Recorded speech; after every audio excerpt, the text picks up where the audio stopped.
It's Mike, and there's been just so much. I've been looking at so much idealism that it's making me go bonkers. I mean, wow, I don't think I've seen this much idealism since I was watching Harry Potter, something like that. But anarchy is still idealism. And I think that, I think you really got to back up and you got to look at what it is that exactly, you got to look at exactly what it is that makes a government efficient or not. You know what I mean? The fact is that all systems work. Inmendham seems to lean towards heavy socialism or even communism, where he wants every single person to be, have a just good enough life, not great, but just good enough. And that's communism. You can work for the state, etc. Then all the systems work. Anyways, to make a long story short, all the systems actually work. And the thing is, though, is that I believe that all the systems work, but people exploit systems. Politicians exploit systems. People that have power will exploit systems. And believe it or not, people that don't have power, that don't work, that don't pay taxes, that sit on their ass all day and do nothing, they are probably the biggest exploiters in any first world country right now, are people who don't work, who work through donations, who work through charitable funds, who work for the government, which is technically not paying taxes.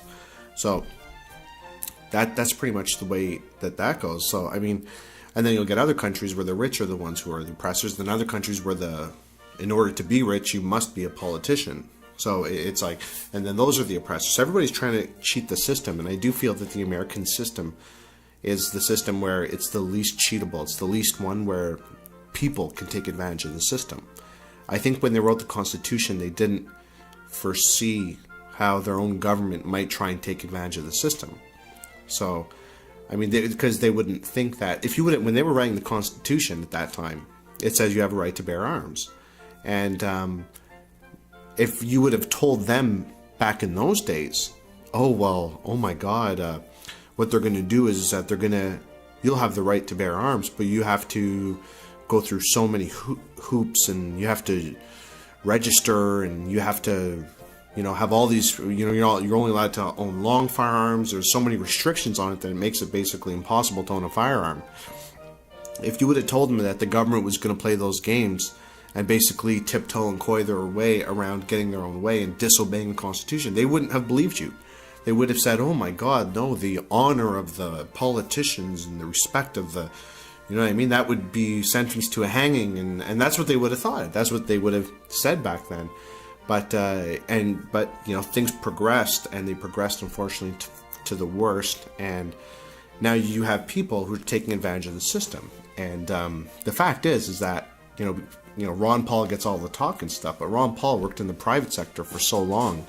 He's, he worked in the private sector for so long. John Kerry, he's never paid taxes in his life. He's worked for the army, which is not a non-taxpayer. He worked for, then he went into political life and joined organizations. He's never paid taxes. He's never been in the real world. And a lot of the politicians are actually the same way.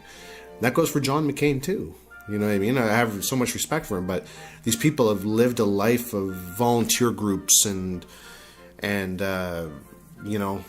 being a student and being in organizations and then being in the whole political game. But, those are, you've never paid taxes. You never paid into a system. So you don't know how it's really like. Why do you think Ron Paul is the way he is? Because he's probably one of the few people there that have actually paid taxes and lived a private life and helped fund the country. Anyways, but what you need to do is you need to spot who the people are that are taking advantage of the system. And right now, you have people who don't pay taxes who are taking advantage of the system. And you have them who want to worsen the system. You know what I mean? When you go to... So it's hard it's not fun to talk about it because people don't want to face the facts and don't want to talk about the real tough questions. But the fact is, I admit, I know what the stats are. There's probably around 50% of people who work for the private sector and pay taxes. If you are in the military, you're not paying taxes. If you're working for the government, you're not paying taxes. If you're working at a hospital where HMOs pay you, then you're not paying taxes. If you're in university or school, you're not paying taxes. If you're a professor, you're not paying. I don't care how smart you are. It's not about that. I'm funding your paychecks. I'm funding your paychecks. You're making a living because of me. Okay? So, and I realize, and when you go into YouTube and you have video makers on YouTube, a lot of them don't pay taxes. That's the truth. Okay? So, I pay taxes. You know what I mean? I pay taxes. I fund the whole system. I fund people who work at private companies like me. I fund the whole system.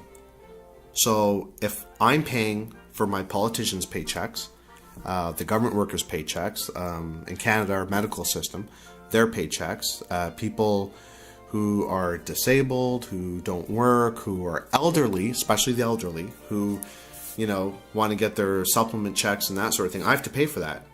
So if I'm paying for that, you know, why are those people allowed to vote?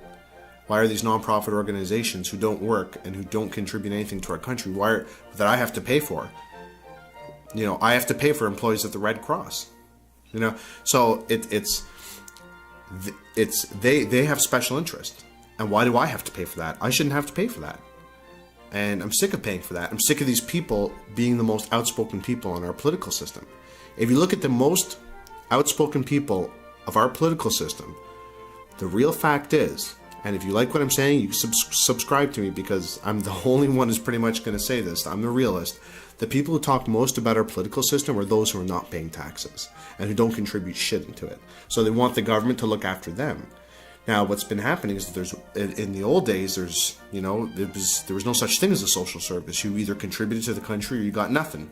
You know, now these days we're at a 50-50 shift. If you want to know why the government in the U.S. is going why everybody's going bankrupt, why we can't fund our seniors anymore, why we're out of money, why we can't build subways anymore, why there's no money for infrastructure, the reason why is because the people, the special interests on the left who don't pay taxes have hijacked, in the last 30 years, completely our political system.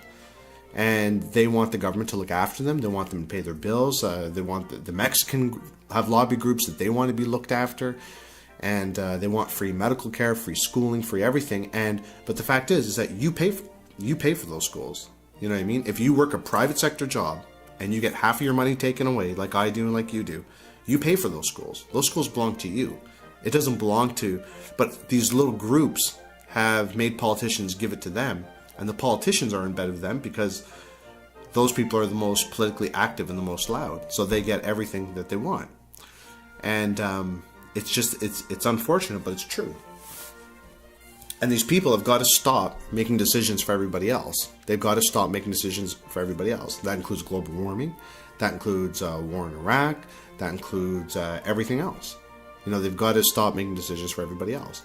If you don't, you know, whether you mark an X on a ballot to say that your voting means nothing, if you don't contribute and pay taxes into the system that funds your ass, then you shouldn't even have a say. And maybe you should look in the mirror and say, you know what?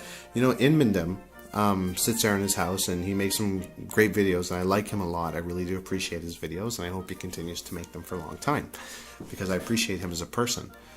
But the fact is that, you know, to see him, you know, he's so hateful on life. You know what I mean?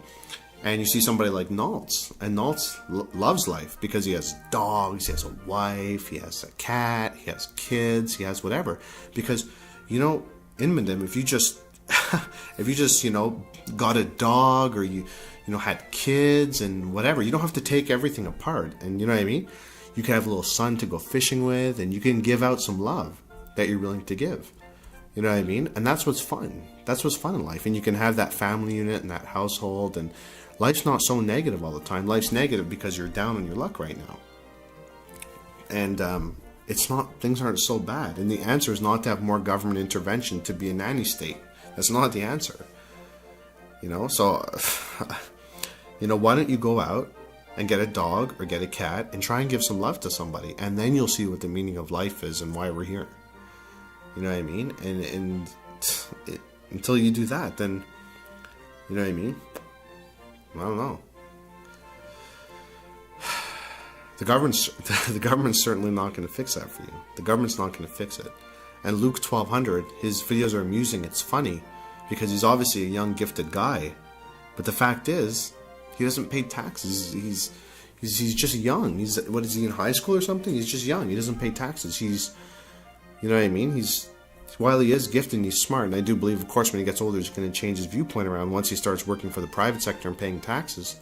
But the sad thing is that he just might volunteer. The screensaver went on. He just might volunteer his whole life and never get to that point where he pays taxes. You know, he might be a doctor and go to private school, but he'll never know how it's like to pay taxes and be out there in the real world.